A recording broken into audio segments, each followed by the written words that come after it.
Time's running out, the season's almost over, and you gotta fill your buck tag. What are you gonna do?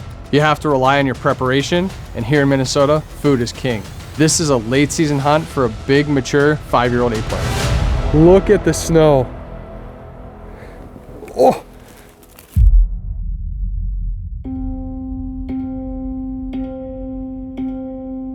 So heading into this fall, it was kind of a unique year.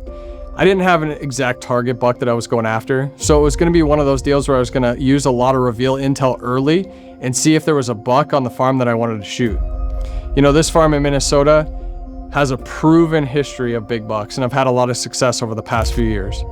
A couple years ago, I was able to shoot swoops, and on that same farm, just a year or so ago, shot sticker 10. The strategy throughout the summer was to just keep dialing in the property. I think one of the things that's overlooked is you do a bunch of stuff to your land and you make these improvements, and that's not the end of it. You're always continuing to improve that property, whether it's improving your food plots or access or water holes. It's that overall strategy that goes on throughout the summer in preparation for the fall. I'm a big believer in prep more, scout more than you actually do hunt. In reality, this is a perfect example of I don't hunt that much, but I spend a lot of time prepping and scouting. So on this property in Minnesota, we have several food plots that we've established and have been very successful over the past few years. One of those plots is one we call the South Food Plot, and one we continue to dial in year after year. Behind me, you'll see JJ, another plot going in here in Minnesota. This is one we call the South Side Plot. This is a new plot we put in about 2 years ago. Prime time in here last year, and some beans. It got absolutely annihilated, so probably gonna try to fence part of it this year. Really good bedding off the front side. It's a cornfield that it backs up to, but this little pocket south side of this piece is pretty sweet. So this should be a great plot. Another plot we're doing prime time, and then a new blend we're gonna run right down the center. So as the summer months continued, there wasn't a specific buck that jumped out and one that I wanted to target. So I was gonna put a lot of emphasis this year on hunting with family.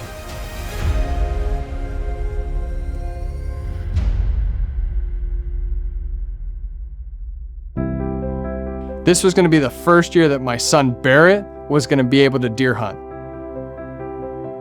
We spent a lot of time in the summer shooting his new Wicked Ridge crossbow.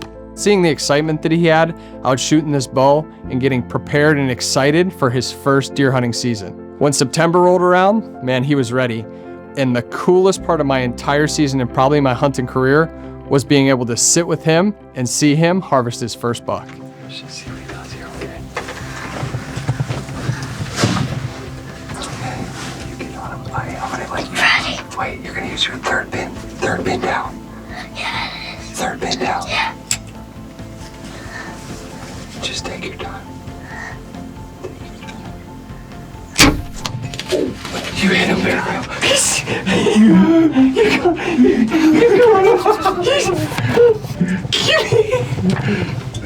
Bear Grylls, give me 5. You just shot your first deer. Let's go. Give John a high 5. Let's go. Dude. Let's go, dude. 40 yards. Oh, that was awesome. Barrett. Dude, you drilled him. Oh, bud. I'm so proud of you. I am so proud of you. Not only was I gonna be spending some time with Barrett this fall, but I also had the privilege of filming my father-in-law over in Wisconsin, his first time hunting in the upper Midwest, and was able to film him shoot a big buck in Wisconsin. Now this hunt is a rut hunt that a lot of us hunters dream of.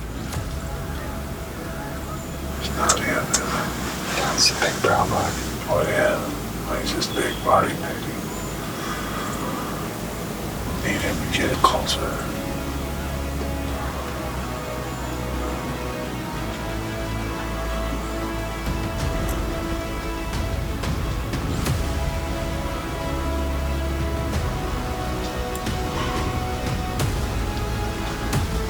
Come on, work it, big boy. You're thirsty.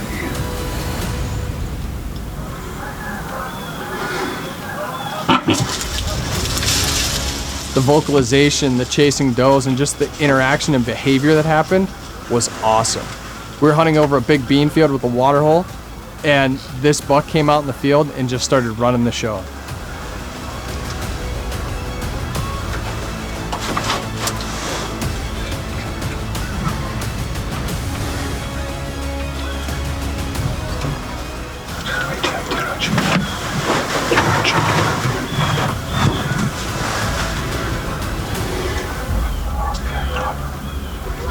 Good. Good. Oh my back. Bleeding like crazy, Jeff. See? Fall over. He's gonna go down right there. Fall over right there. I think he's down right there. I think he's down. Shit. I pulled a little bit on him. That was freaking epic.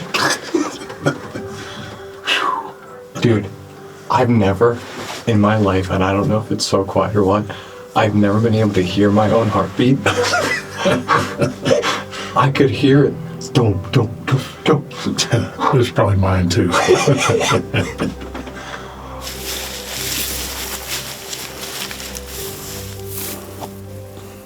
that him right there? There he is right here.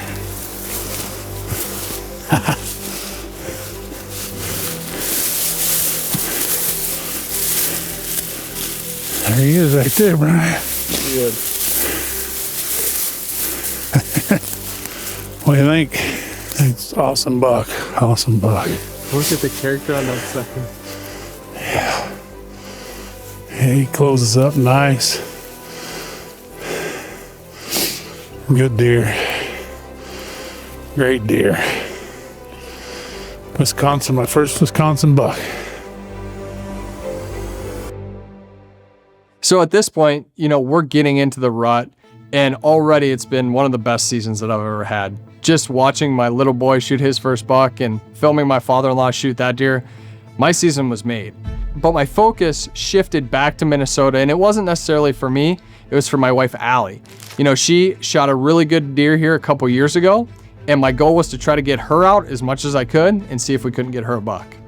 One of the areas that we were going to be focusing on was this area that we call the South Food Plot. One of the key things that we did to make this plot successful was we fenced it after we planted it. This property has a high deer density, so there's a lot of deer that are hammering these plots, especially when they're at their young stage. And you can see outside of it, all basically dirt. Inside of it, that green is coming up nice and allowed that food plot to get a head start, kept the deer out of it, and allowed it to succeed. So when do you pull the fence down? You know, I'm a big believer in pulling that fence down maybe 5 to 7 days before you're gonna hunt it. Let those deer get in there. It's like opening up the floodgates. Let those deer get in there, start utilizing it, and then once they feel comfortable, 5 days, you get in there and that's when you start to hunt. Not saying this arrogantly, but I feel like I have a chance to shoot a big buck, or whoever I'm with has a chance to shoot a big buck. I feel like that's really important because I'm not going in there every single day or hunting it more than I have to and educating all the other deer. It's a low impact approach. So when I go in there, I'm making sure that I'm being strategic. I'm doing it in windows with the right wind, the right weather, and times of year or with good intel that a big buck could show up there. Now, as the season continues, more and more deer are using this plot and the weather is turning colder. So as we get into those December months, you know, these deer are hammering this food plot. And it's interesting to go in there and look at it because it doesn't anymore look like your typical lush green food plot. There's been so many deer utilizing this plot that they've really eaten it down. It really looks like almost brown dirt, but there's those big bulbs and turnips and those brassicas that they're feeding on. Even though it doesn't look like this big leafy green, beautiful plot, these deer were still utilizing it. They were pulling those turnips, and as the weather turned cold, they were really focusing on this area.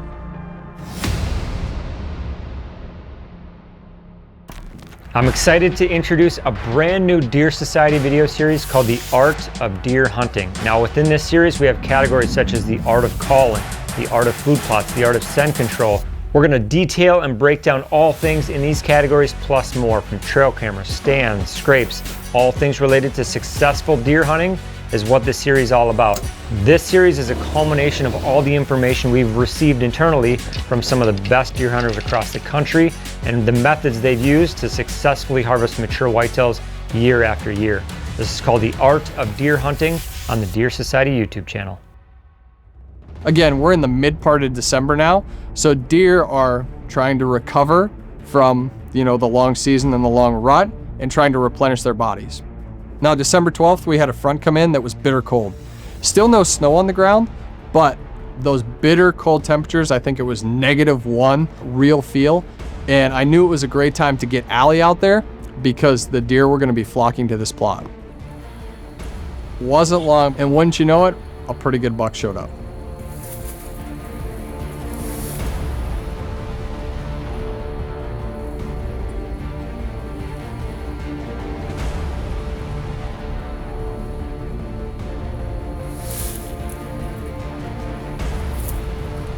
Now this buck comes out, he checks some does, and he starts feeding.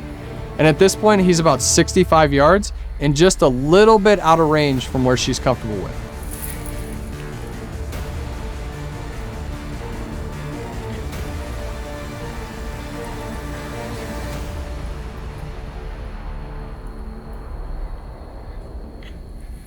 All in all, it was a great encounter. It was awesome to see that buck out there. It was awesome to see, again, all the deer utilizing this plot, and I had high hopes for how the season was going to continue. Now fast forward about a week, the reveal started showing a big mature 5-year-old 8-pointer that we have a little bit of history with that started utilizing this plot. Now in my mind, this was a perfect deer for me to target. I'd kind of been waiting all year for a deer to show up that I wanted to target, and after having so much success on this ground collectively over the past few years, we set a standard that we want to shoot mature deer. Now at this point, we're kind of getting into crunch time. So we have about 2 weeks left in the season. It's December 18th, and I know the next day we have a big front moving in. I have a northeast wind, which is perfect for that ground blind. I'm gonna slip in there and see what happens. I crawled into the blind about 2 o'clock, and I wasn't in there 15 minutes and deer started piling out of that east side of the field.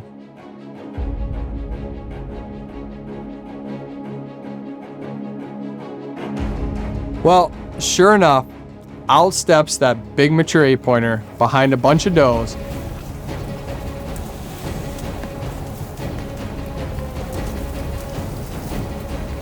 These deer are working in that corner of the field, but they're all working their way west, just like they do, working through the plot, and I know eventually gonna head to that big destination food. So it was just a matter of time, as long as I stayed concealed and undetected, that these deer were gonna work in front of me.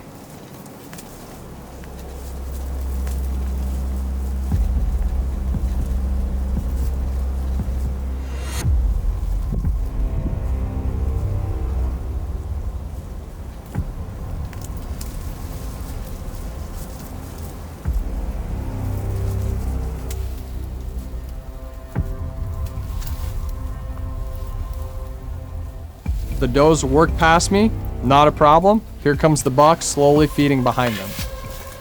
He gets just even with me. He's 43 yards. Dial my HHA and set on my pin.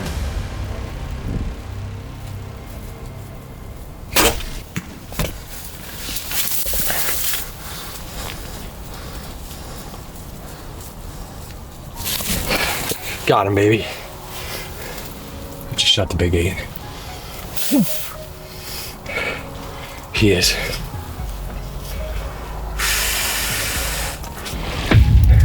I pulled the shot back just a hair, but I peeked just a little bit, but I freaking got him. It's just a hair back. I think we're gonna have to let him lay, but I think we got him.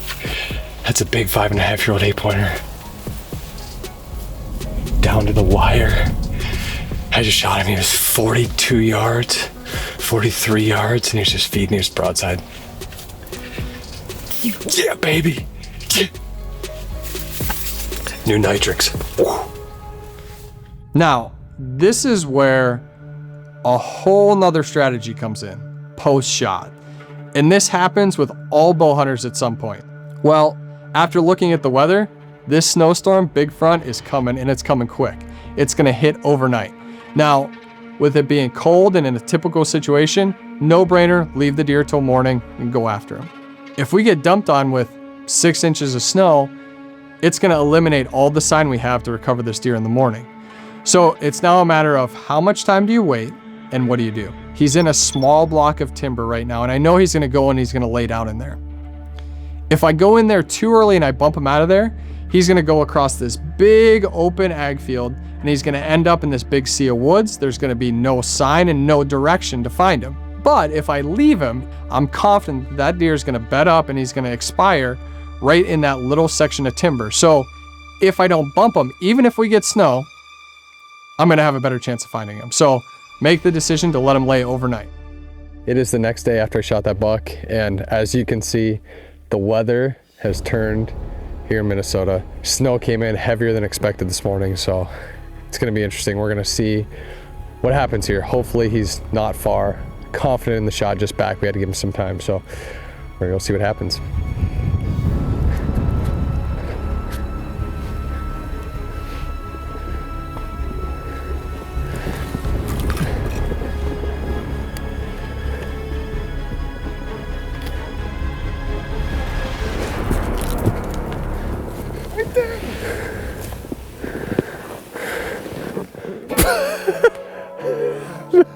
Look at that right there.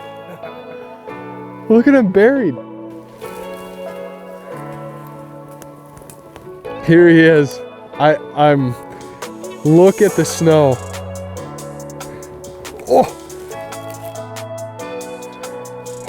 Oh my gosh. Look at that buck. I just got to a point where we were walking through and I could smell him just for a second. And I'm like, which way is the wind blowing? And it was coming this way. And Adam was behind me and he looked down. He's like, there he is. And all you could see was just part of this beam sticking up. And look at the snow covering him. But man, awesome deer. I didn't hunt a lot here in Minnesota this year. Just wasn't the buck that I was looking for. And late season, this buck, we know him. He's 5.5 and just hasn't really changed the last 2 years. And just happy to put my tag around him and pumped. Tagged out here in Minnesota.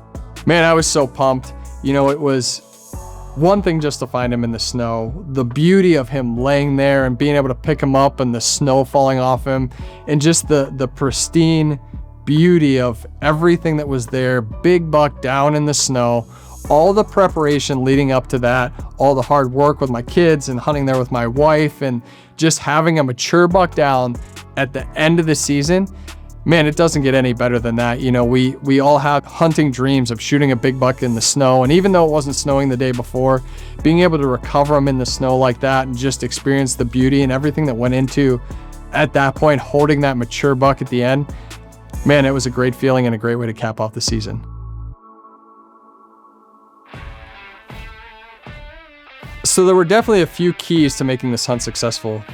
The first one is just the food plot in itself. So continuing to dial in this spot, planning the prime time early, fencing it off and keeping the deer out of there, and then pulling the fence at the right time, letting those deer get in there and feel comfortable and having a solid food source for them late season. I think the next key is not going in and over hunting it until there was a deer there that was ready to be shot. I really pick my windows and going in, there's a big front coming in, the wind is right, and then getting in there during that window time. And then lastly, on top of it all is access. So we had pretty bulletproof access to this ground blind. You know, we could get in without blowing out any deer. They were bedded close, and not tipping them off before the hunt even started was another huge success. And maybe one of the most overlooked or crucial keys to finally putting my hands on this deer was just the post-shot strategy. There's so much strategy that goes on after the shot, especially if it's a marginal hit. Just leaving that deer lay, even with the chance of weather, knowing that he was gonna bed down in that little block of timber and not bumping him out of there, I think changed the game on the result and me ending up with my hands on this deer. Thanks for watching this Deer Society Hunt Breakdown. Subscribe to the channel for more great educational content to help you become a better hunter, from podcasts to the Art of Deer Hunting series, hunt breakdowns, tips, tactics, and a whole lot more. The Deer Society is all about deer hunting education.